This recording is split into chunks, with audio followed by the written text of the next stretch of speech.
हमारी चैनल को सब्सक्राइब करना ना भूलें। यहाँ हजारों कहानियां हैं आपके लिए। 161। नंदिनी ने अपने आंसुओं को पोंछा। तभी उदय की माँ ने नंदिनी को अपने गले लगाते हुए कहा, ये खुशी के आंसू हैं, है ना बेटा? नंदिनी ने सिर हिलाया और उदय की माँ ने उसे अपने गले लगा लिया। तभी उन्होंने वही टेबल पर रखे हुए डायमंड के नेकलेस को उठाया और उसे नंदिनी के हाथ में देते हुए कहा, ये तुम्हारा वेडिंग गिफ्ट है। नंदिनी डायमंड नेकलेस को देखकर उदय की तरफ देखने लगी और उसने धीमी आवाज में कहा, लेकिन मम्मी जी, ये मैं कैसे ले सकती हूँ? उदय ने नंदिनी की ये बात सुनकर मुस्कुराना शुरू कर दिया। तभी उदय की मम्मी ने कहा, क्यों नहीं ले सकती? और वैसे भी एक सास का तो हक होता है ना अपनी बहू को पहला तोहफा देने का। इतना बोलकर उन्होंने नंदिनी के गाल को थपथपाया और उसके हाथ में वो डायमंड का नेकलेस दे दिया।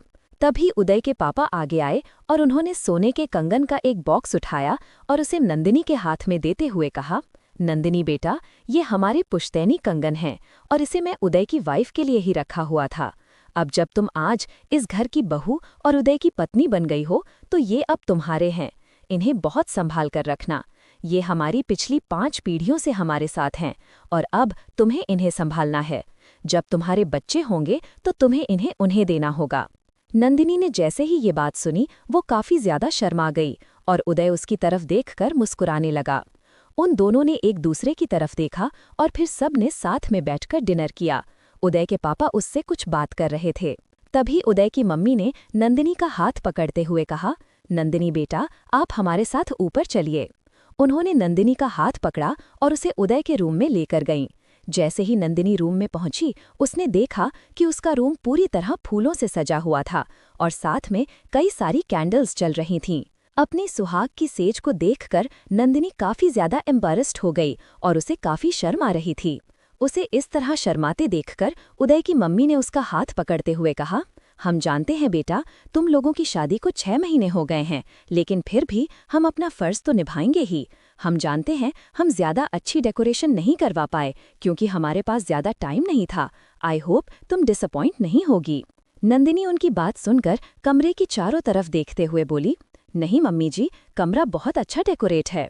इतना बोलकर वो अपनी नजरें नीचे झुकाकर खड़ी हो गई। उसके पेट में तितलियां उड़ रही थीं। उसे समझ नहीं आ रहा था कि वो अपनी सास से कैसे नजरें मिलाए। तभी उन्होंने नंदिनी के हाथ में रेड कलर की साड़ी देते हुए कहा, ये पहन लो। नंदिनी ने साड़ी को लिया। उन्होंने उसके कंधे पर अपना हाथ रखते हुए कहा, और मैं थोड़ी देर में केसर वाला दूध भेज दूंगी और उदय को भी भेज दूंगी। नंदिनी ने इस बात पर कुछ भी नहीं बोला और उसने अपनी आंखें बंद कर लीं। उसे इस तरह शर्माते देखकर उदय की माँ मुस्कुराने लगीं। उन्होंने नंदिनी को अपने गले लगाते हुए कहा, अब हम तुम्हें और ऑकवर्ड फील नहीं करवाएंगे, हम चलते हैं। इतना बोलकर उन्होंने उसके कंधे पर अपना हाथ थपथपाया और उसके रूम से बाहर चली गईं। नंदिनी ने उस साड़ी की तरफ देखा और वो उसे चेंज करने के लिए वॉशरूम के अंदर चली गई। नंदिनी को ठीक से साड़ी बांधने नहीं आती थी, इसलिए वो यूट्यूब पर देखकर साड़ी पहन रही थी। उसे थोड़ा टाइम लग गया। जब तक उदय रूम के अंदर आ गया, उसने देखा उसका रूम पूरी तरह से फूलों से डेकोरेटेड था। वो सब देखकर उदय ने कहा, ये मम्मी ने क्या करवा दिया है? नंदिनी अभी ये सब नहीं चाहती। उन्होंने ये सब देखकर क्या सोचा होगा? वो सोच ही रहा था कि तभी नंदिनी साड़ी को संभालते हुए चेंजिंग रूम से बाहर निकली। उसके चेहरे पर हल्का मेकअप था और उसके बाल खुले हुए थे, लेकिन वो अभी भी अपनी साड़ी में उलझी हुई थी। उदय ने जैसे ही उसे देखा वो उसे देखता ही रह गया। नंदिनी ने उदय को देखा और वो चलते चलते वहीं पर रुक गई। उदय के हाथ में दूध का ग्लास था और वो नंदिनी को सर से लेकर पांव तक चेकआउट कर रहा था। नंदिनी के ऊपर वो रेड कलर की साड़ी काफी ज्यादा अच्छी लग रही थी। नंदिनी के चेहरे पर एक अलग ही ब्लश नजर आ रहा था। नंदिनी उसे इस तरह अपने आप को निहारते देखकर मुस्कुराई और धीरे से उसके पास आकर बोली, क्या बात है, क्या देख रहे हैं आप? उदय ने उसकी बात का कोई जवाब नहीं दिया। तभी नंदिनी उसके बिल्कुल करीब आई और धीमी आवाज में बोली, क्या हुआ उदय, मैं अच्छी नहीं लग रही क्या? उदय ने दूध के ग्लास को वहीं टेबल पर रखा और उसने नंदिनी के दोनों गालों पर अपना हाथ रखकर उसके माथे को चूमते हुए कहा, बहुत प्यारी लग रही हो, हम तो अपनी नजरें आप पर से हटा नहीं पा रहे हैं। नंदिनी उसकी बात सुनकर मुस्कुराने लगी।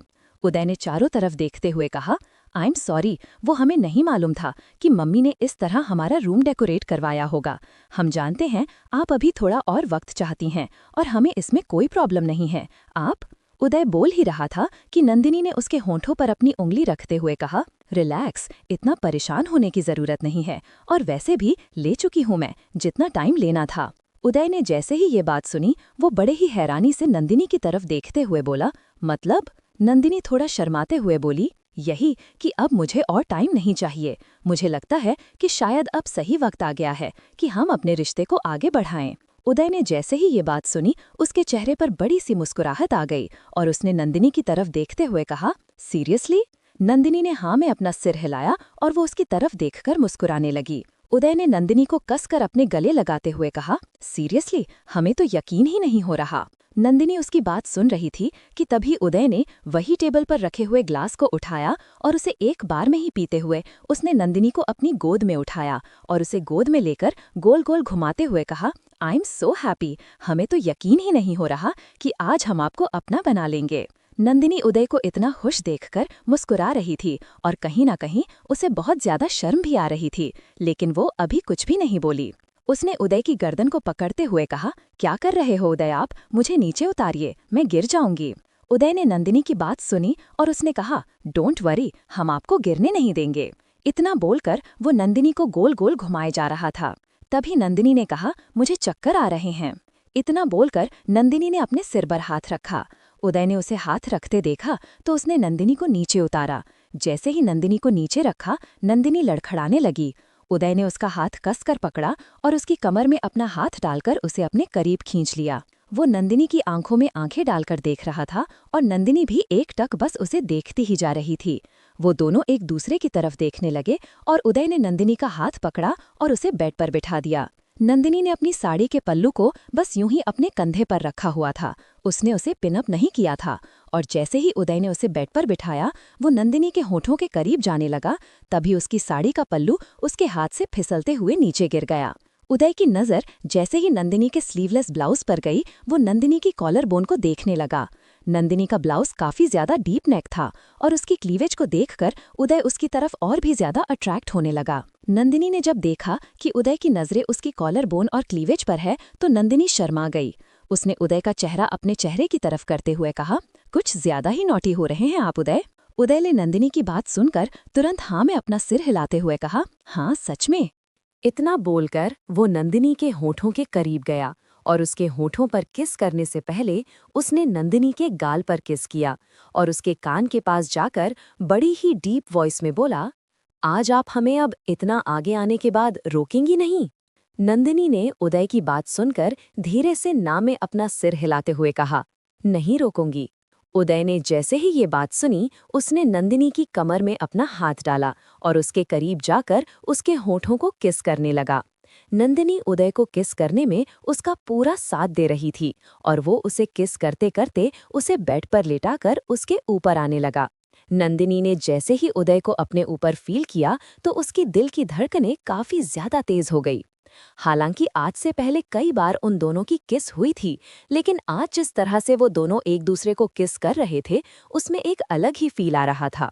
नंदिनी उदय की आंखों में आंखें डालकर देख रही थी। उदय बड़ी ही सॉफ्टली लेकिन बहुत ही ज्यादा डीप किस करता जा रहा था। नंदिनी के हाथ अपने आप ही उसकी बैक पर चले गए और उदय ने नंदिनी की साड़ी के पल्लू को हटाया और नंदिनी के पेट पर अपना हाथ रखा। नंदिनी का साड़ी का पल्लू जैसे ही उसके ऊपर से हटा, नंदिनी की सांस और भी ज्यादा तेज हो गई और उसने अपनी आंखें कसकर बंद कर लीं। उदय नंदिनी को किस करते करते धीरे से उसकी गर्दन पर आया और उसने जैसे ही अपने होंठ नंदिनी की गर्दन पर रखे तो नंदिनी ने उदय के हाथों को कसकर पकड़ लिया। उदय उसकी तरफ देखकर मुस्कुरा रहा था। उदय ने नंदिनी की गर्दन पर हल्के से बाइट किया, जिससे नंदिनी की एक मीठी सिसकी निकली और उसने अपना हाथ उदय के बालों में डाल दिया और उसे कसकर अपनी मुट्ठी में पकड़ लिया। To be continued. हमारे चैनल को सब्सक्राइब करना न भूलें। यहाँ हजारों कहानियां हैं आपके लिए। उदय नंदिनी को ऐसा करते देखकर बहुत ही ज्यादा एक्साइटेड हो गया और वो उसकी गर्दन पर किस करते करते उसकी कॉलर बोन पर आया और वो दोनों ही एक दूसरे के इतने ज्यादा नजदीक हो चुके थे कि नंदिनी ने उदय को नहीं रोका और काफी देर तक नंदिनी को किस करने के बाद उदय उठकर बैठा। उसने देखा नंदिनी की गर्दन पर कई जगह पर उसके किस के मार्क्स नजर आ रहे थे और नंदिनी चुपचाप बेड पर लेटी हुई थी। और जिस तरह से उदय उसे किस करने के बाद रोका तो नंदिनी को समझ नहीं आया कि आखिर उदय उसे किस करते करते क्यों रुक गया। नंदिनी बेड से उठी और उदय को देखकर बिल्कुल पास आकर बोली, क्या हुआ उदय, आप रुक क्यों गए? उदय ने नंदिनी की तरफ देखते हुए कहा, हमें अभी भी यकीन नहीं हो रहा कि सच में ये सब कुछ सच में हो रहा है। नंदिनी उदय की बात सुनकर उसके करीब गई और उसने उदय के गाल पर किस किया और उसके गाल को हल्के से बाइट करने लगी।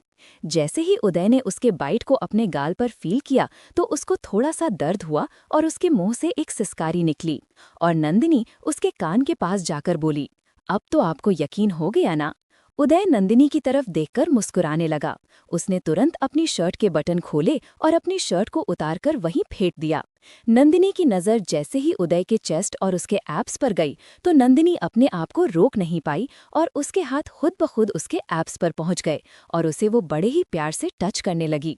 और उसने अपने मन में कहा, इतने दिनों से ये सब मिस कर रही थी मैं, सच में कितनी पागल हूँ, इतनी नज़दीक रहकर भी कितने दूर थे हम, लेकिन अब नहीं। तभी उदय ने नंदिनी की साड़ी का पल्लू पकड़ा और उसकी साड़ी को उतारने लगा। उसे ऐसा करते देखकर नंदिनी ब्लश करने लगी और थोड़ी ही देर में उन दोनों के कपड़े बेड के चारों तरफ बिखर गए और नंदिनी ने जैसे ही खुद को बिना कपड़ों के उदय के सामने देखा वो अपने आप में ही सिमट गई। उदय उसे इस तरह शर्माते देखकर वो आगे बढ़ा और उसने स्विच बोर्ड की तरफ अपना हाथ बढ़ाया और लाइट्स ऑफ कर दी। जैसे ही लाइट्स ऑफ हुई तो नंदिनी ने उदय की तरफ देखा और उसने धीमी आवाज में कहा, थैंक यू। उदय मुस्कुराते हुए उसके करीब गया और उसके होठों पर किस करने लगा, क्योंकि वो समझ गया था कि इतनी लाइट में नंदिनी शायद थोड़ी सी अनकंफर्टेबल हो सकती है। इसलिए उदय ने जब लाइट्स ऑफ कर दी तो नंदिनी ने भी अपने हाथ उदय की पीठ पर रख लिए। वहां रूम में सिर्फ कुछ कैंडल्स की ही रोशनी आ रही थी, जिससे वो दोनों एक दूसरे के चेहरे को साफ देख पा रहे थे। उदय धीरे से नंदिनी के कान के पास जाकर बोला, Mrs Nandini, Uday Suryavanshi, are you ready finally? Nandini ने उदय के मुंह से ये बात सुनी और उसने नंदिनी उदय के कान के पास जाकर धीमी आवाज में कहा, यस ऑफ कोर्स। इतना बोलते ही उदय ने नंदिनी के हाथों को कसकर पकड़ा और उसकी उंगलियों में अपनी उंगलियों को फंसा दिया। वो नंदिनी के ऊपर आकर उसके गाल पर किस करने लगा। तभी नंदिनी की एक मीठी सिसकारी उदय के कान में पड़ी। नंदिनी ने धीमी आवाज में कहा, उदय। उदय ने जैसे ही उसके मुंह से अपना नाम सुना तो वो उसके चेहरे की तरफ देखने लगा और एक पल के लिए रुक गया। नंदिनी की आंखों के कोने से आंसू की एक बूंद निकली और उदय ने जैसे ही उसकी आंखों से बहते हुए आंसू को देखा तो वो उसकी आंखों करीब गया और उसने उसी जगह पर बड़े ही प्यार से किस किया और उसके हाथ को अपने हाथ से रब करते हुए बोला, Nandini, are you all right? Nandini ने जैसे ही उदय की बात सुनी तो उसने धीरे से अपना सिर हिलाया और बड़े ही प्यार भरी नजरों से उदय की तरफ देखने लगी। उदय उसकी तरफ देखकर मुस्कुराया और नंदिनी की गर्दन पर जाकर धीरे से किस करना शुरू किया और थोड़ी ही देर में वो दोनों एक दूसरे के हो चुके थे। वो कमरा उन दोनों की आवाजों और सिसकारियों से भर गया। नंदिनी उदय के इतने करीब खुद को महसूस करके बहुत ही ज्यादा खुद को लकी फील कर रही थी, क्योंकि इस टाइम पर उदय ने नंदिनी को जितना ज्यादा कंफर्टेबल फील कराया और वो उसे जितने प्यार से किस कर रहा था तो नंदिनी खुद को बहुत स्पेशल फील कर रही थी। वो दोनों अपने इस प्यारे से मोमेंट में खो चुके थे और थोड़ी ही देर में उदय नंदिनी की तरफ देखकर मुस्कुराया और वो दोनों ही काफी ज्यादा ब्लश कर रहे थे और उदय ने नंदिनी को अपनी बाहों में भरकर एकदम करीब कर लिया और वो दोनों गहरी नींद में सो गए। वहीं दूसरी तरफ अभिमन्यु और इप्सिता मंदिर से सीधे बाहर निकले और डिनर करने के लिए वहीं पास के बड़े से 5 स्टार होटल में चले गए। डिनर करके जब वापस आए तो काफी रात हो चुकी थी और दोनों ही काफी ज्यादा थक भी गए थे। इप्सिता जैसे ही घर पहुंची उसने अभिमन्यु की तरफ देखते हुए कहा, बहुत थक गए हैं हम तो, आप भी चेंज कर लीजिए, फिर हम लोग सो जाते हैं। वैसे भी कल सुबह पता नहीं हमें कितनी जल्दी उठना पड़ेगा और आपका राजाभिषेक भी है। हम तो सच में कल को लेकर बहुत ज्यादा एक्साइटेड हो रहे हैं। अभिमन्यु इप्सिता के चेहरे की एक्साइटमेंट देखकर खुश हो गया और उसने इप्सिता की तरफ देखते हुए कहा, ठीक है, पहले आप चेंज करके आइए। इतना बोल के अभिमन्यु बेड पर बैठ गया। उसने अपने कपड़े भी चेंज नहीं किए थे क्योंकि उसने आज काफी सारा काम किया था, इसलिए वो भी थका हुआ था। इप्सिता ने तो फिर थोड़ी देर आराम कर लिया था, पर अभिमन्यु को आराम करने का बिल्कुल भी मौका नहीं मिला। वो जैसे ही बेड पर लेटा तो उसकी आंखें बंद होने लगी और वो सो गया। जब इप्सिता अपने कपड़े चेंज करके बाहर आई तो उसने देखा कि अभिमन्यु बिस्तर पर यूं ही लेटा हुआ है। उसके पैर जमीन पर हैं और वो बेड पर बैठा हुआ ही बड़ी ही गहरी नींद में सो गया है। इप्सिता उसे देखकर मुस्कुराई और उसके पास आकर उसके चेहरे पर हाथ रखते हुए बोली, ये देखो, होने वाले राजा सा कितनी ज्यादा थक गए हैं। अभिमन्यु उसकी बात का कोई जवाब नहीं दे रहा था।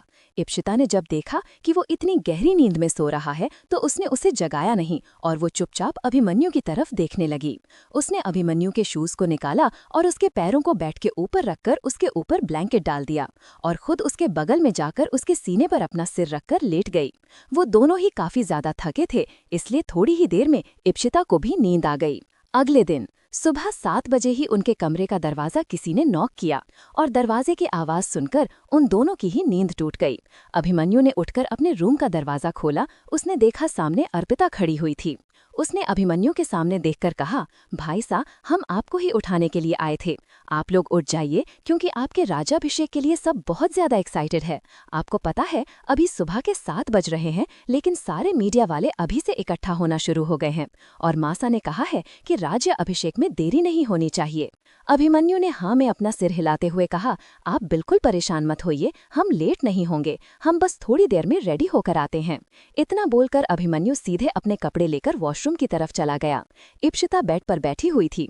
अर्पिता रूम के अंदर आई और बोली, भाभी सा, आपको भी राज्याभिषेक में शामिल होना होगा, इसलिए आप भी तैयार हो जाइए। हम थोड़ी देर में आपके कपड़े और गहने आपको भिजवाते हैं। इप्सिता ने अर्पिता की बात सुनकर हाँ में अपना सिर हिलाया और वो भी बेड से उठ गई। अभिमन्यु थोड़ी देर में रेडी होकर बाहर आया और उसने इप्सिता की तरफ देखते हुए कहा, जाकर जल्दी से रेडी हो जाइए। इप्सिता ने अपना सिर हिलाया और इप्सिता अपने कपड़े लेकर सीधे वॉशरूम की तरफ जाने लगी। अभिमन्यु फटाफट रेडी हुआ और वो अपने कमरे से बाहर निकल रहा था कि तभी अर्पिता उसके कमरे में आई और उसने कहा, भाई सा, भाभी सा कहाँ हैं? अभिमन्यु ने कहा, वो रेडी होने के लिए गई है, आप अभी तक क्यों नहीं तैयार हुई? अर्पिता ने कहा, पहले भाभी सा को तैयार कर दे, फिर हम भी तैयार हो जाएंगे। अभिमन्यु ने उसकी बात सुनकर हाँ में अपना सिर हिलाया और उसने थोड़ा सोचते हुए कहा, और मासा कहाँ है? अर्पिता ने कहा, भाई मासा अपने कमरे में है। अभिमन्यु ने कहा, ठीक है, हम उनसे जाकर मिल लेते हैं। इतना बोलकर अभिमन्यु मासा के कमरे की तरफ जाने लगा और अर्पिता सीधे अभिमन्यु के रूम में चली गई। वहीं समर्थ राज अभिषेक की सारी तैयारी को देख रहा था। अभिमन्यु जैसे ही हॉल में आया तो उसने देखा कि अभिनव कनिका के साथ वहीं पर खड़ा था और नरेंद्र पल्लवी के साथ गुस्से से वहां आया था और सारे मीडिया रिपोर्टर्स की तरफ देख रहा था। अभिमन्यु ने उन दोनों ओर और सबकी तरफ देखा और उनके करीब जाकर बोला, चाचा सा, चाची सा, हम जानते हैं हमारे राज्याभिषेक को लेकर आप लोग हमसे खुश तो बिल्कुल भी नहीं हैं और हम ये भी जानते हैं कि आप लोग शांत बैठने वाले नहीं हैं, लेकिन आप सबसे हम एक बात बहुत अच्छी तरह से बताना चाहते हैं कि हमें पूरी सच्चाई के बारे में सब कुछ पता है, इसलिए बेहतर होगा कि आप लोग आज कुछ भी उल्टा सीधा करने के बारे में ना सोचें। अभिमन्यु ने जैसे ही ये बात कही तो पल्लवी उसे घूरते हुए देखकर बोली, किस पूरी की सच्चाई की बात कर रहे हो आप? पल्लवी की बात सुनते ही अभिमन्यु ने कहा, चाची सा, हमें लगता है अगर आपको सच्चाई नहीं पता है तो आपको चाचा सा से बात करनी चाहिए। चाचा सा, क्या आपने चाची सा को पूरी सच्चाई नहीं बताई? क्योंकि आप भी बहुत अच्छी तरह से जानते हैं कि आपने जो कुछ भी किया है वो सही तो नहीं था। इसलिए नरेंद्र अभिमन्यु की बात पूरी होने से पहले ही वहां से गुस्से से तिलमिलाता हुआ चला गया और उसे इस तरह अपने पैर पटक कर जाते देखकर पल्लवी उसके पीछे पीछे चली गई और अभिनव और कनक वहीं पर खड़े थे। To be continued. हमारे चैनल को सब्सक्राइब करना न भूलें। यहाँ हजारों कहानियां हैं आपके लिए। 163। नरेंद्र अभिमन्यु की बात पूरी होने से पहले ही वहां से गुस्से से तिलमिलाता हुआ चला गया और उसे इस तरह अपने पैर पटक कर जाते देखकर पल्लवी उसके पीछे पीछे चली गई और अभिनव और कनक वहीं पर खड़े थे। अपने चाचा जी के चले जाने के बाद अभिमन्यु ने अभिनव के सामने आकर कहा, देखिए अभिनव, हम बहुत अच्छी तरह से जानते हैं कि आपका इस राज परिवार से कोई लेना देना नहीं है और हम आपसे कोई दुश्मनी भी नहीं रखना चाहते। इसलिए हम बस यही चाहते हैं कि आप दोनों यहाँ से चले जाएं।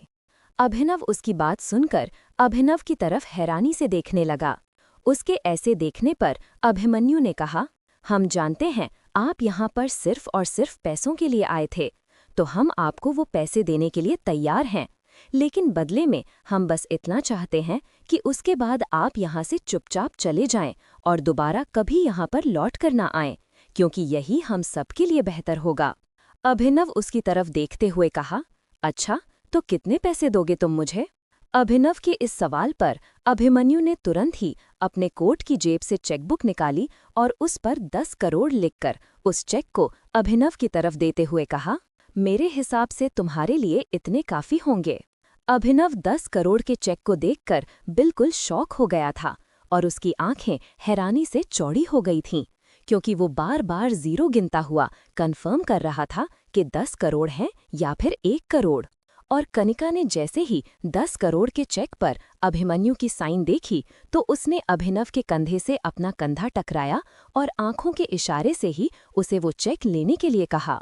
अभिनव ने तुरंत उस चेक को अपने हाथ में लिया और हाँ में अपना सर हिलाते हुए कहा, ठीक है, मुझे तुम्हारी शर्त मंजूर है।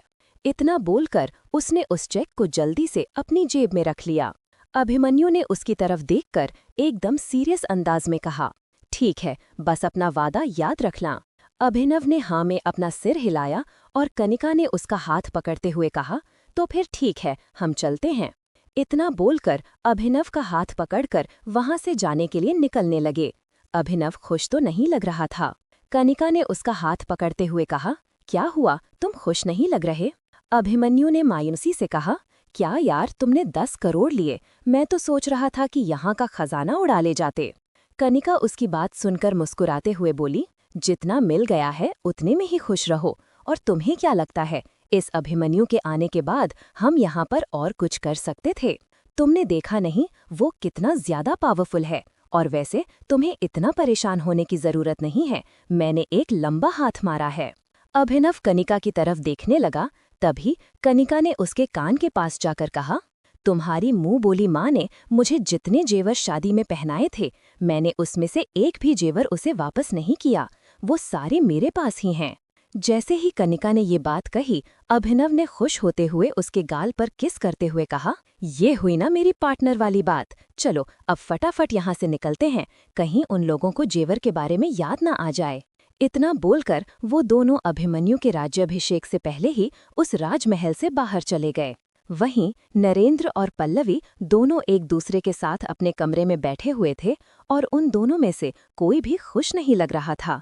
बाहर अभिमन्यु के राज्याभिषेक की तैयारी लगभग पूरी हो चुकी थी। अभिमन्यु अपने कमरे में तैयार होने के लिए जैसे ही कमरे में पहुंचा तो उसने देखा कि इप्सिता आज पहली बार बिल्कुल राजस्थानी लुक में तैयार हुई थी। उसने पूरी राजस्थानी ज्वेलरी पहन रखी थी, जिसमें से आधी चीजें तो उसे पहननी भी नहीं आती थीं। इसलिए अर्पिता उसकी हेल्प करते हुए उसे राजस्थानी मांग टीका पहना रही थी।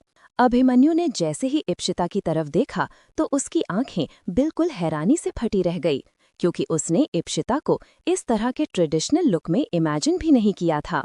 लेकिन इप्सिता खुद में ही इतना ज्यादा उलझी हुई थी कि उसने अभिमन्यु पर ध्यान ही नहीं दिया, और अभिमन्यु भी वहीं पीछे चुपचाप खड़ा होकर उसे ही देखने लगा। कुछ मिनट बाद अर्पिता की नज़र अभिमन्यु कर गई और उसने जैसे ही अभिमन्यु को देखा तो वो बोली, अरे भाई साहब, आपके राज्याभिषेक का टाइम हो गया है, जाइए आप भी जल्दी से कपड़े चेंज कर लीजिए। अभिमन्यु ने हाँ में अपना सिर हिलाया और इप्सिता की तरफ देखकर मुस्कुराते हुए बोला, हमें भी आज ट्रेडिशनल कपड़े पहनने पड़ेंगे। वो इप्सिता की तरफ देखते ही ये बात बोल रहा था। तभी अर्पिता ने कहा, हाँ भाई साहब, यही पहनना है आपको भी। अभिमन्यु आगे बढ़कर आया और उसने भी अपना राजस्थानी ट्रेडिशनल ड्रेस उठाया और उसे लेकर वो वॉशरूम की तरफ चला गया। और थोड़ी ही देर में अभिमन्यु कपड़े पहनकर बाहर निकला। वो जैसे ही बाहर निकला, अर्पिता ने उसे देखते हुए कहा, भाई साहब, आपकी पगड़ी रखी है, इसे भी पहन लीजिएगा। अब हम भी जाकर रेडी होते हैं, वैसे भी काफी लेट हो गया है। भाभी सा, प्लीज भाई सा को ये पगड़ी पहनाने में थोड़ी हेल्प कर दीजिएगा। इप्सिता इससे पहले कि कुछ बोल पाती, उससे पहले अर्पिता चुपचाप कमरे से बाहर चली गई। अभिमन्यु इप्सिता के पास आकर खड़ा हुआ और इप्सिता के राजस्थानी लहंगे और राजस्थानी ज्वेलरी को देखकर अभिमन्यु मुस्कुराते हुए उसकी तरफ देखने लगा। तभी इप्सिता उठकर खड़ी हुई और उसने कहा, क्या हुआ अभिमन्यु, आप हमें ऐसे क्यों देख रहे हैं? अभिमन्यु ने मुस्कुराते हुए कहा, हमने बिल्कुल भी नहीं सोचा था कि आप ट्रेडिशनल ड्रेस में इतनी ज्यादा खूबसूरत लगती होंगी। इप्सिता अभिमन्यु की ये बात सुनकर हल्के से मुस्कुराई और बोली, क्यों नहीं सोचा था, सोचना चाहिए था ना। वैसे भी हम तो हमेशा और हर तरह के ड्रेस में ही खूबसूरत लगते हैं ना। उसकी इस बात पर अभिमन्यु ने कहा, हाँ ये बात तो है, हमारी वाइफ तो हमेशा ही बहुत खूबसूरत लगती है, लेकिन आज की तो बात ही कुछ अलग है। एकदम अलग रौनक है चेहरे पर, शायद मिसेस राजवंशी बनने का ग्लो है। अभिमन्यु उसकी तारीफ करने का कोई भी चांस नहीं छोड़ता था, इसीलिए वो उसकी और ज्यादा तारीफ करने लगा तो इप्सिता झेंप गई और उसने बात बदलते हुए कहा, लाइए हम आपको पगड़ी पहनने में आपकी थोड़ी हेल्प कर देते हैं, यहाँ बैठिए। इतना बोलकर इप्सिता ने अभिमन्यु का हाथ पकड़ा और उसे वहीं शीशे के सामने बैठा दिया। अभिमन्यु भले ही सामने बैठ गया था, लेकिन वो सिर्फ और सिर्फ इप्सिता को ही देखे जा रहा था। उसके चेहरे पर इप्सिता को देखकर एक अलग ही ब्लश नजर आ रहा था। इप्सिता की मांग में सिंदूर और उसके गले में मंगलसूत्र था। वो एकदम नई नवेली दुल्हन की तरह तैयार थी। जैसे ही इप्सिता ने वो पगड़ी उठाकर अभिमन्यु के सर पर रखी तो अभिमन्यु का लुक बिल्कुल राजा सा वाला लगने लगा। इप्सिता उसे देखकर मुस्कुराते हुए बोली, आप पर पगड़ी काफी सूट कर रही है। अभिमन्यु ने धीरे से अपना सर हिलाया और इप्सिता भी उसके बालों को ठीक करते हुए उसे पगड़ी पहनाकर बोली, हाँ अब बिल्कुल ठीक लग रहा है ये।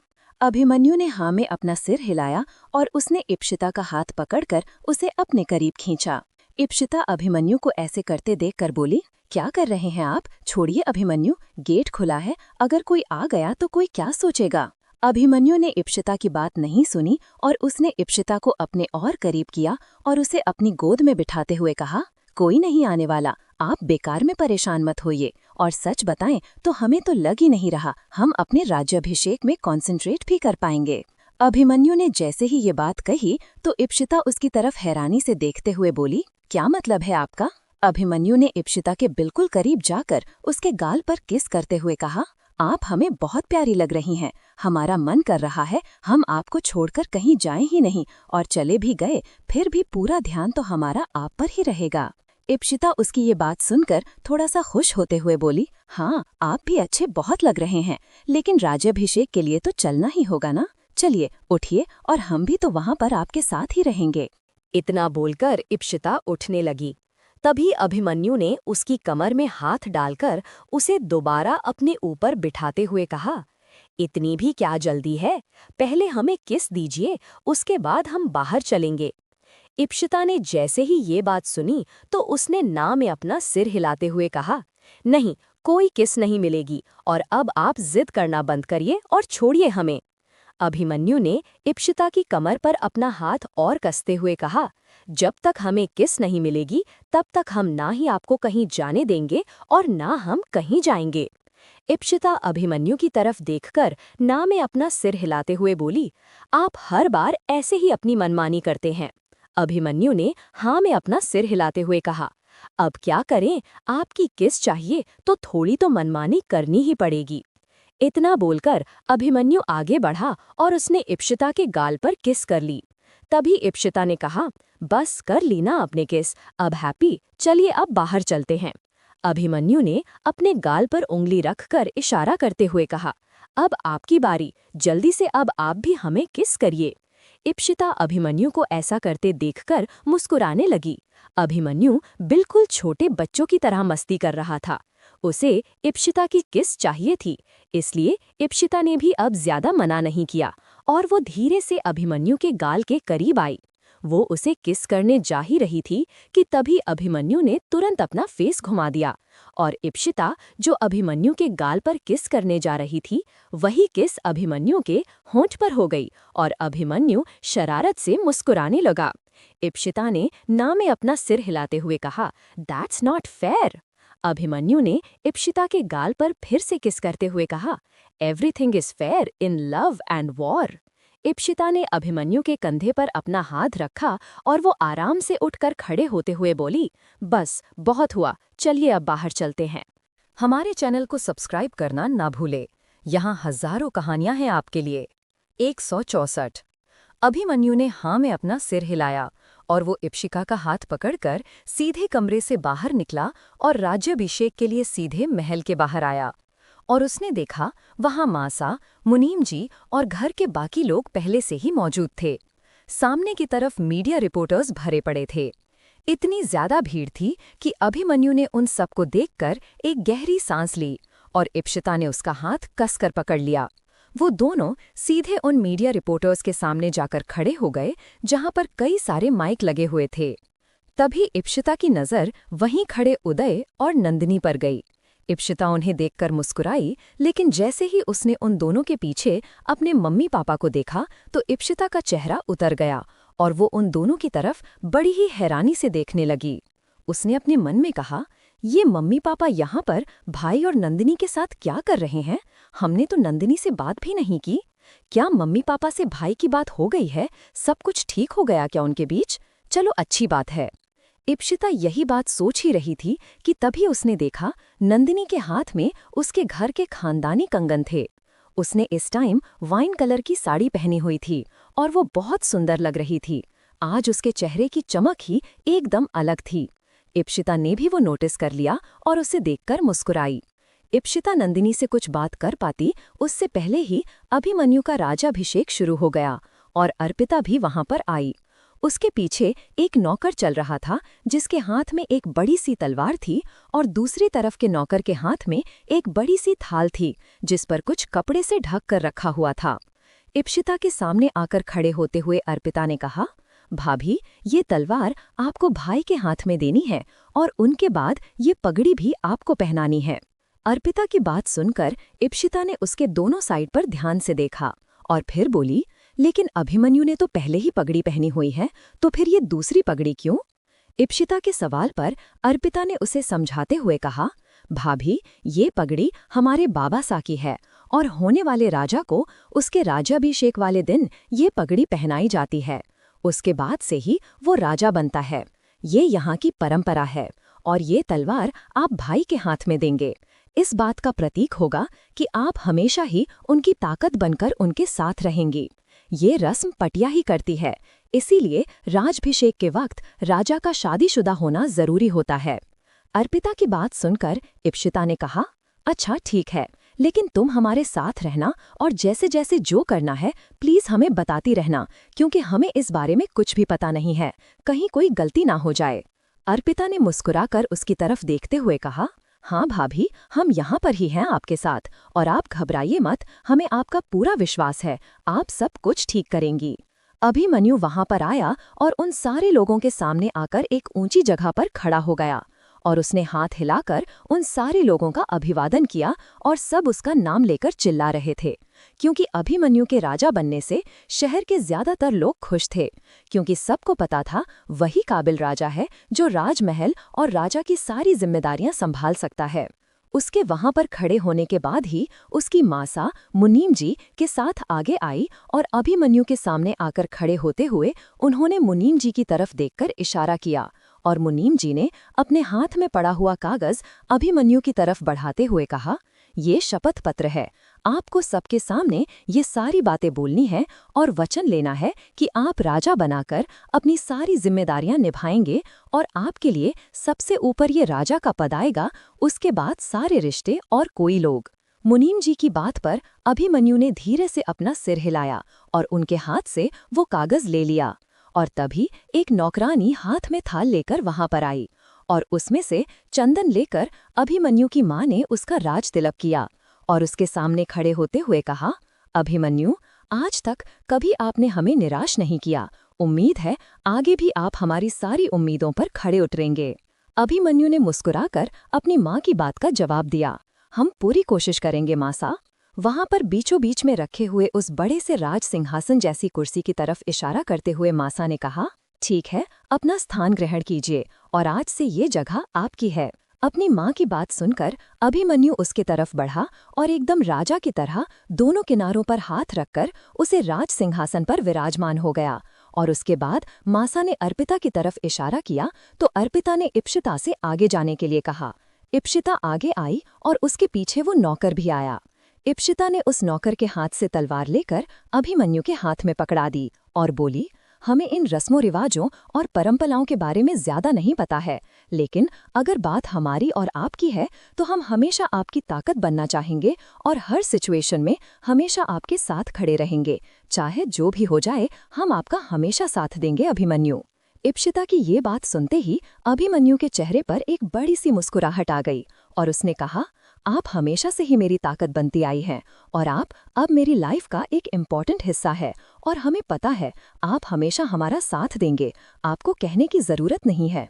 उसके बाद इप्सिता ने दूसरी साइड पर खड़े नौकर के हाथ में पड़ी हुई तल से उठाकर वो पुश्तैनी पगड़ी अभिमन्यु की पगड़ी उतारकर उसे पहना दी और फिर मुस्कुराकर वहां से जाने लगी। लेकिन अभिमन्यु ने उसका हाथ पकड़ा और वो सिंहासन पर साइड में होकर बैठ गया, जिससे कि थोड़ी सी जगह हो गई और उसने इप्सिता को अपने बगल में बैठने का इशारा किया। इप्सिता की आंखें हैरानी से बड़ी हो गई, उसे इस बात की बिल्कुल भी उम्मीद नहीं थी और उसने कहा, लेकिन हम कैसे? अभिमन्यु ने उसे समझाते हुए कहा, कैसे क्या इप्सिता, ये जगह आपकी ही है और हम चाहते हैं अपने राजा के साथ लोग अपनी रानी से भी आज ही मिलें और हमें नहीं लगता इससे अच्छा कोई मिलेगा आपको इंट्रोड्यूस करवाने का। इप्सिता को तो जैसे अपने कानों पर यकीन ही नहीं हो रहा था, क्योंकि आज तक कभी किसी ने भी उसे इतनी इम्पोर्टेंस नहीं दी थी जितनी कि आप अभिमन्यु से दे रहा था। उसे पता था कि अभिमन्यु के लिए वो इम्पोर्टेंट है, लेकिन इतनी ज्यादा इम्पोर्टेंट और स्पेशल है ये उसे आज ही पता चल रहा था। इसीलिए उसकी आंखों में आंसू आ गए थे। वो काफी इमोशनल फील कर रही थी, लेकिन खुश भी थी। अभिमन्यु की बात सुनकर वहां पर खड़ी उसकी माँ, अर्पिता, चाचा, चाची और बाकी सारे लोग एकदम हैरान रह गए, क्योंकि ऐसी कोई भी परंपरा नहीं थी और अभिमन्यु खुद से ही ये बात बोल रहा था। लेकिन अब वो राजा बन चुका था, इसलिए कोई भी उसके कहे पर सवाल नहीं उठा सकता था। वो अब कोई भी नियम कायदे चेंज कर सकता था और सबको उसकी बात माननी पड़ेगी। बाकी सारे लोगों के चेहरे के बदलते हुए एक्सप्रेशन देखकर इप्सिता अभी भी काफी नर्वस हो रही थी और अपनी जगह से आगे नहीं बढ़ी। लेकिन इप्सिता के मम्मी पापा और नंदिनी उदय के चेहरे पर काफी खुशी नजर आ रही थी और अर्पिता भी उन दोनों के लिए खुश थी।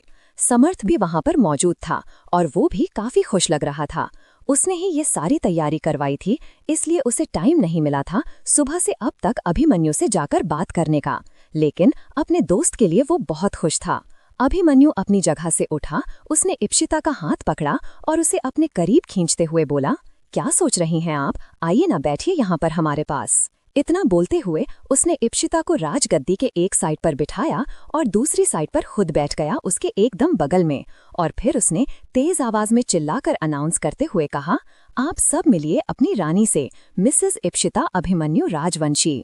अभिमन्यु ने जैसे ही ये बात अनाउंस की, वहां पर तालियां की गड़गड़ाहट से वो पूरी जगह एकदम ही गूंज गई और अभिमन्यु के राजा बनने के बाद से ही सारे लोग बहुत खुश होकर तालियां बजा रहे थे और अभी उन दोनों को साथ में देखकर वो सारे लोग और भी खुश हो गए थे। अभिमन्यु ने पूरी रस्मों के साथ अपना राज्याभिषेक पूरा किया और अनाउंसमेंट हुई कि आज से इस राजवंशी खानदान को उसका नया राजा मिला है और वो राजा कोई और नहीं बल्कि अभिमन्यु राजवंशी है। और उसी के साथ इस बात की भी अनाउंसमेंट हुआ कि इप्सिता महल की नई रानी बनेंगी और मासा अब से राजमाता कहलाएंगी। इसी के साथ कंपनी और सारी प्रॉपर्टी से रिलेटेड कई सारे पेपर थे जिन पर अभिमन्यु ने अपने साइन किए, क्योंकि ऑफिशियली आज से सब कुछ उसके नाम पर ट्रांसफर हो गया था, जो कुछ अब तक उसके पापा के नाम पर था। इप्सिता वही अभिमन्यु के बगल में ही खड़ी थी। मासा ने वही सबके सामने आकर अभिमन्यु का राज तिलक किया था और मासा ने अभिमन्यु से उसके अलावा कुछ भी नहीं कहा। वो बस अपना फर्ज निभा रही थी। उनके चेहरे पर नाराजगी अभी भी साफ नजर आ रही थी। अभिमन्यु जानता था कि मासा इस टाइम से नाराज क्यों थी, लेकिन अभिमन्यु ने उनसे कुछ भी नहीं कहा। To be continued. हमारे चैनल को सब्सक्राइब करना ना भूलें, यहाँ हजारों कहानियां हैं आपके लिए। 165। इप्सिता वहीं अभिमन्यु के बगल में ही खड़ी थी। मासा ने सबके सामने आकर अभिमन्यु का राज तिलक किया और मासा ने अभिमन्यु से उसके अलावा कुछ भी नहीं कहा। वो बस अपना फर्ज निभा रही थी। उनके चेहरे पर नाराजगी अभी भी साफ नजर आ रही थी। अभिमन्यु जानता था कि मासा इस टाइम से नाराज क्यों थी, लेकिन अभिमन्यु ने उनसे कुछ भी नहीं कहा। इप्शिता ने मासा की तरफ देखकर अपने मन में कहा, हमारी वजह से कहीं अभिमन्यु और मासा के बीच में कोई प्रॉब्लम ना हो जाए, हमें बहुत ध्यान रखना होगा। इप्शिता ये बात सोच ही रही थी कि थोड़ी ही देर में अभिमन्यु का राज्याभिषेक पूरा हुआ। नरेंद्र और पल्लवी अभिमन्यु को राजा बनते देखकर गुस्से से तिलमिला उठे। नरेंद्र में गुस्से में दांत पीसते हुए कहा, हम एक बार फिर से हार गए। पहले भाई साहब से हारे थे और अब उनके बेटे से। इतना बोलकर नरेंद्र ने गुस्से से अपना हाथ झटका और वो वहां से चला गया। नरेंद्र को इस तरह वहां से जाते देखकर पल्लवी भी उसके पीछे पीछे गई। अभिमन्यु ने उन सब की तरफ देखते हुए कहा, अब यहाँ पर जितने भी मीडिया रिपोर्टर्स मौजूद हैं, उन सब को हम अपने रिसेप्शन में इनवाइट करते हैं। इतना बोलकर अभिमन्यु वहां से इप्शिता का हाथ पकड़कर अंदर आ गया और सभी लोग धीरे धीरे अंदर आए। नंदिनी उदय अपने मम्मी पापा के साथ राजमहल के अंदर आया। नंदिनी और उदय दोनों अभिमन्यु के पास आकर उसे राजा बनने की बधाई देने लगे। नंदिनी ने इप्शिता को कसकर अपने गले लगाते हुए कहा, मैं तुम दोनों के लिए बहुत खुश हूँ।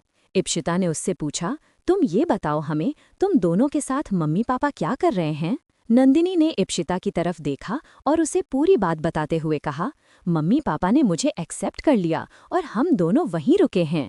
इप्शिता ने जैसे ही ये बात सुनी तो उसने अपनी मम्मी पापा की तरफ देखा। तभी नंदिनी ने उसे समझाते हुए कहा, उन दोनों को अपनी गलती का एहसास हो गया है ईशु, और उन्होंने उदय से हाथ जोड़कर माफ़ी मांगी। और उदय तो मान भी नहीं रहे थे, लेकिन फिर मैंने उन्हें समझाया और हम सब सच में बहुत खुश हैं और एक साथ हैं। इप्शिता ने नंदिनी की ये बात सुनी। उसने गहरी सांस लेते हुए कहा, चलो खैर, मम्मी पापा को अपनी गलती समझ में तो आई, अच्छा ही है, आखिर अपने मम्मी पापा से कब तक ही नाराज रहेंगे। नंदिनी ने उसे समझाते हुए कहा, हाँ ईशु, तू भी बात कर लेना मम्मी पापा से, वो इतने भी बुरे नहीं हैं और उस वक्त सिचुएशन ही ऐसी थी। इप्शिता ने वहां से थोड़ी दूर पर उदय के साथ खड़े अपने मम्मी पापा की तरफ देखते हुए कहा, हाँ, किसी और दिन हम बात कर लेंगे, क्योंकि आज तो बिल्कुल भी टाइम नहीं है और सिचुएशन भी ऐसी है, आज ठीक नहीं रहेगा। उसकी इस बात पर नंदिनी ने अपना सिर हिलाया और ड्रामा करते हुए बोली, अच्छा ठीक है रानी सा, फिर हमें इजाज़त दीजिए, राज्याभिषेक तो हो गया है ना। नंदिनी ने जानबूझकर उसे रानी सा कहकर बुलाया तो इप्शिता उसकी तरफ घूर कर देखने लगी। उसके ऐसे देखने पर नंदिनी हंसने लगी। उसे हंसते देखा कर इप्शिता ने भी बेबसी से अपना सिर हिलाया और फिर मुस्कुराते हुए बोली, क्या नंदिनी, तुम भी कभी नहीं सुधरोगी ना? वैसे इतनी भी जल्दी क्या है तुम्हें वापस जाने की? इप्शिता की बात का जवाब देते हुए नंदिनी ने बताया, अरे वो मम्मी आ रही है ना शाम को तेरे रिसेप्शन में शामिल होने के लिए, तो बस उन्हें ही लेने एयरपोर्ट जाना है। मैं और उदय हम दोनों जा रहे हैं। उनकी फ्लाइट आधे घंटे में लैंड करने वाली होगी और उन्हें यहाँ पर ज्यादा कुछ पता नहीं है, तो वो अकेले आ नहीं पाएंगी। अच्छा, आंटी आ रही है, पहले बताना था ना, मैं किसी को भेज देती उन्हें लेने और वो सीधे यहाँ पर ही आ जाती। अरे नहीं, उदय ने कहा था कि हम दोनों ही चलेंगे मम्मी को रिसीव करने, बस इसीलिए, और वैसे भी राज्याभिषेक में शामिल होना था, वो तो हो गया ना, इसलिए अभी हम लोग निकलते हैं, बाय, शाम को मिलेंगे फंक्शन पर। इप्शिता ने स्माइल करते हुए कहा, ओके बाय, ध्यान से और आराम से जाना और मुझे फ़ोन कॉल करके इन्फॉर्म कर देना। नंदिनी उसे छेड़ते हुए बोली, टाइम होगा रानीसा के पास अब हमारा फ़ोन कॉल रिसीव करने के लिए। नंदिनी की इस बात पर इप्शिता ने गुस्से वाला मुंह बनाकर उसकी तरफ देखा तो नंदिनी फिर से हंसने लगी और बोली, अरे यार, मजाक कर रही हूँ, अच्छा बाय, अब चलती हूँ। इतना बोलकर नंदिनी ने उसे गले से लगा लिया और फिर उदय और उदय के मम्मी पापा के साथ वहां से चली गई। इप्शिता के परिवार के वो सारे लोग ही वहां से निकल गए। नंदिनी के जाने के बाद इप्शिता फिर से अभिमन्यु के पास ही आकर खड़ी हो गई। वहां पर खड़े सारे लोग आपस में बात कर ही रहे थे कि तभी अर्पिता, जो वहीं मासा के पास गुमसुम सी खड़ी थी, उसके कान में एक तेज आवाज गूंजी, अर्पिता, आपके अंदर अब इतनी हिम्मत हो गई है कि आप हमारे फोन कॉल्स को इग्नोर कर रही हैं। जैसे ही अर्पिता ने ये बात सुनी तो वो पीछे मुड़कर देखने लगी। उसने देखा महल के गेट से अंदर आते हुए उसे जयराज दिखा। जयराज को देखते ही अर्पिता की सांस थम गई। अभिमन्यु और मासा जयराज की तरफ देखने लगे। समर्थ अर्पिता के जस्ट पीछे आकर खड़ा हो गया। अर्पिता जयराज को इतना गुस्से में देखकर थोड़ा सा घबराई और वो 2 कदम पीछे हट ही रही थी कि तभी वो समर्थ से टकरा गई। समर्थ ने उसके कंधे पर हाथ रखते हुए कहा, अर्पिता, अब घबराने का टाइम नहीं है। इतना बोलकर समर्थ ने अर्पिता के कंधे पर हाथ रखा। जयराज गुस्से से उसके पास आया और उसने तेज आवाज में चिल्लाते हुए कहा, हमें आपसे अकेले में कुछ बात करनी है। अभिमन्यु ने जयराज को देखा। वो अर्पिता के बगल में आकर खड़े होते हुए बोला, आपको जो भी बात करनी है यहीं पर करिए। अर्पिता जयराज को देख रही थी और तभी जयराज ने अर्पिता को आंखें दिखाते हुए कहा, हमने आपको जो पेपर भेजे थे अपने उन पर साइन किया या नहीं? अर्पिता कुछ बोल नहीं रही थी और तभी मासा ने जयराज की तरफ देखते हुए कहा, किन पेपर्स की बात कर रहे हैं आप, जरा बताइए हमें। जयराज ने मासा की ये बात सुनकर उनकी तरह घूरते हुए कहा, क्यों, आपकी लाडली बेटी ने आपको बताया नहीं क्या?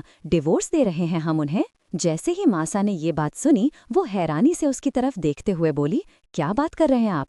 होश में तो हैं आप? क्या बोल रहे हैं? मासा की ये बात सुनते ही जयराज ने कहा, हाँ बिल्कुल, हम होश में ही हैं और वैसे भी आपकी बेटी हमारे साथ रहने के लायक नहीं है क्योंकि वो हमारे खानदान को वारिस तक नहीं दे सकती, इसलिए उसका हमसे डिवोर्स लेना ही सही होगा। अभिमन्यु ने जयराज के पास आकर उसके कंधे पर हाथ रखते हुए कहा, कुछ ज्यादा बोल रहे हैं आप जयराज, बेहतर होगा कि अब आप अपनी जबान पर लगाम दें और अगर अब आपने मेरी बहन के खिलाफ एक और शब्द भी बोला ना तो। जयराज अभिमन्यु की तरफ देखते हुए बोला, तो क्या करेंगे आप हमारे साथ? अर्पिता जयराज को गुस्से से घूरते हुए देख रही थी, तभी वो चुपचाप वहां से सीधे अपने कमरे में गई और अभिमन्यु ने जयराज की तरफ देखकर अपने गुस्से को कंट्रोल किया। समर्थ को जयराज पर इतना गुस्सा आ रहा था कि उसे समझ नहीं आ रहा था वो क्या करे।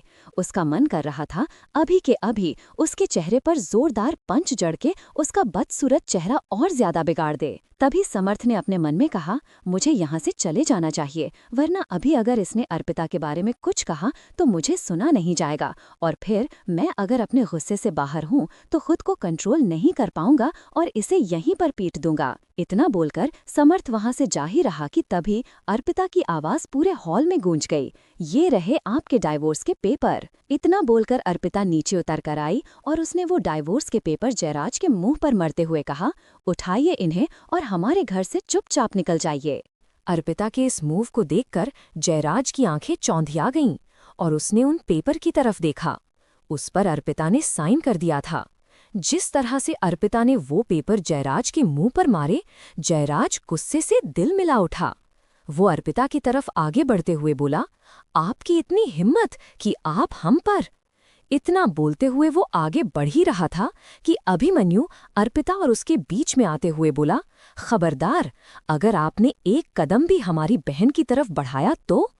वहीं मासा ने उन सब की तरफ देखते हुए कहा, शांत हो जाइए सब लोग।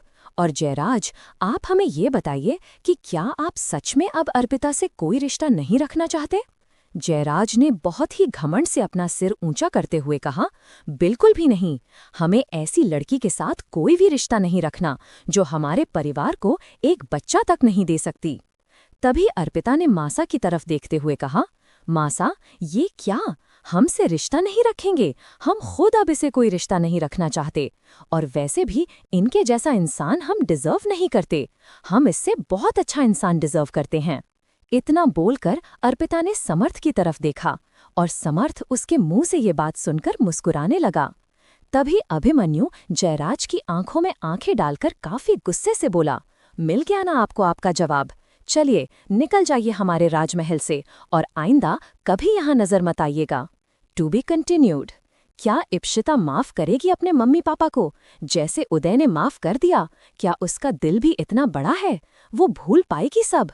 और अर्पिता को अच्छा जवाब दिया ना जयराज ने, उसके साथ तो बहुत पहले यही होना चाहिए था। कोई बात नहीं, देर आए दुरुस्त आए।